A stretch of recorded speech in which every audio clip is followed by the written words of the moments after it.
Double lane गाड़ियाँ चलेंगी। और अब इसके बनने से यहाँ पे किसान बागवानों को बहुत बड़ा फ़ायदा होगा, व्यापारी भाइयों को फ़ायदा होगा, हमारे ट्रांसपोर्टर्स को फ़ायदा होगा।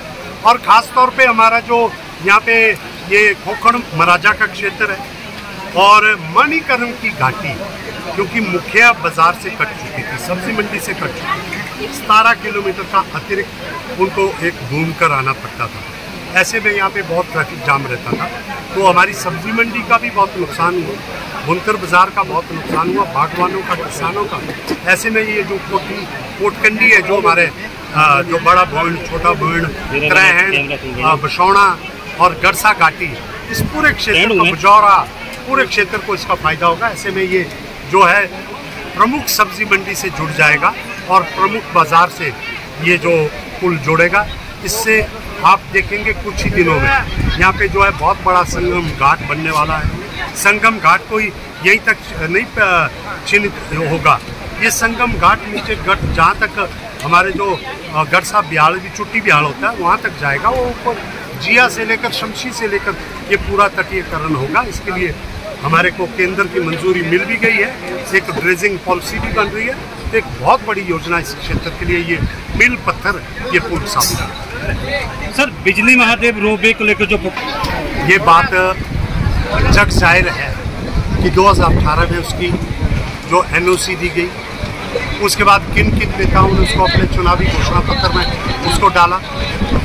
प्रत्यक्ष को प्रमाण की जरूरत नहीं होती, आप RTI के माध्यम से सारी कॉपियाँ ले सकते हैं, लेकिन एक कोई व्यक्ति जिसको RTI की एप्लीकेशन लिखने नहीं आती है, उसने लिखा कि वर्तमान में कोई ऐसी अनापत्ति प्रमाण पत्र दिया गया है। तो वर्तमान तो 25 है, जब वो 2018 में दिया गया था तो उसको उसके पोस्टल ऑर्डर 1 साल के 10 रुपये के हिसाब से, जितने साल की आपको जानकारी चाहिए उतने 10 रुपये के पोस्टल ऑर्डर लगाने पड़ते। ऐसे ही ये कुछ एक मंदबुद्धि लोग हैं, है ना।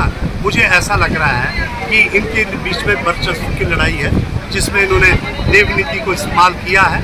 ऐसा कुछ नहीं है, मैं भी देव नीति का व्यक्ति हूँ। अगर कुछ बात होगी तो कारदार संघ के माध्यम से हम जो एक सबसे बड़ी संस्था है ज़रूर बात करना चाहिए। लेकिन एक बहुत बड़ा प्रोजेक्ट है जिसके लिए हम कतई भी नहीं चाहेंगे, मैं पहले भी कह चुका हूँ कि 1% भी जो देवता कहेगा उसके बाहर नहीं जाएंगे हम, लेकिन जहाँ पे संभव हो उस काम को हम करना चाहेंगे जो इस क्षेत्र की भलाई के लिए हो। पहले ही यहाँ पे बहुत सारा नुकसान हम झेल चुके हैं, लेकिन शुक्र है कि इस साल अभी तक कोई नुकसान नहीं। और मैं महादेव जी से प्रार्थना करता हूँ, एक तो इन लोगों को सद्बुद्धि दे। ये जो टावर लगा रखे हैं टेलीफोन के, आज 20-25 सालों से देवता बोल रहा है, इनको तो हटा रहे हैं। जो चीज़ अभी लगी नहीं उसको रोकने के लिए वो ज़रूरत से ज़्यादा प्रयास कर रहे हैं। तो ऐसे में मुझे लग रहा है कि ये अपने वर्चस्व की लड़ाई लड़ रहे हैं। और जिन महिलाएं जो हमारे गांव के लोग आए थे, उन्हें देवता का शेष देकर बुलाया गया, ये बोल के बुलाया गया कि देवता वहाँ पे जो है नाराज़ हो गया, कपाट बंद है। आज के दिन में कोई कपाट बंद नहीं है। ये भी एक मीडिया के माध्यम से भ्रम फैलाने की कोशिश की जा रहे हैं। वहाँ कोई ऐसा रोक टोक नहीं, वहाँ लिखा नहीं है कि टूरिस्टों को निषेध है जाना। आज भी टूरिस्ट जा रहे हैं, सड़क के रास्ते से जा रहे हैं। जो चल पा रहा है यंग जा रहा है, जो बुजुर्ग है वो नहीं जा पा रहा है, लग्जरी टूरिस्ट नहीं जा पा रहा है। लेकिन जाएगा वही बिजली महादेव जिसकी आस्था हो। का मास्टर प्लान बन गया है। सबसे पहली बात तो यहाँ से झोपड़पट्टी, जो यहाँ पे बड़े भारी सनातन धर्म के ठेकेदार कहते थे, समुदाय विशेष के लोग यहाँ पे रहते थे, उन्हें बार बार जो मीडिया में तो बड़ी गालियाँ निकालते थे, लेकिन उनमें हिम्मत नहीं थी कि उनको कैसे यहाँ से निकाला जाए। तो सुंदर ठाकुर और हमारी सरकार ने मिलकर उनको यहाँ से इस इलाके को साफ किया।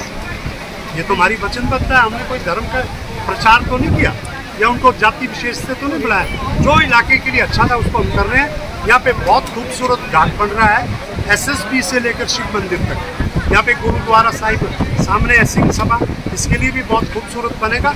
ये सब्जी मंडी का क्षेत्र पूरा ट्रांसपोर्ट नगर में यहाँ पे बनाने वाला। ये जो बेहतरीन यहाँ पे ट्रक्स लगे हैं, इनको जगह दी जाएगी।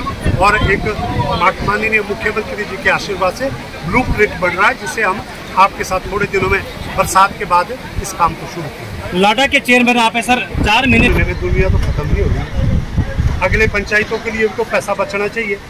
अब के प्रधान सोच रहे कि हम ही करके जाएं, तो ऐसा नहीं होगा ना अगले पंचायतों के लिए भी जब वो पुरानी एनओसी नहीं देंगे। मैंने सारे जितने एनओसी पुराना पैसा यूटिलाइज नहीं कर रहे, पंचायतों के पास 20 योजनाएं मंजूर नहीं है, जितनी 50% योजनाएं जिन्होंने मंजूर कर दी है, काम कर दिया, उनको पैसा दिया जा रहा है। ये तो पिछले 6 महीने में जब यहाँ पे मैं इस पद से थोड़े दिन में नहीं था तो तब की थोड़ी दिक्कत आई होगी, वो मेरा कारण नहीं था, वो कुछ और कारण थे। लेकिन अभी कोई दुनिया खत्म नहीं हो रही है। 4 महीने के बाद क्या कोई प्रधान बनेगा नहीं, और भी प्रधान बनेंगे, वो भी लादा का पैसा लगाएंगे। ठीक सर, थैंक यू।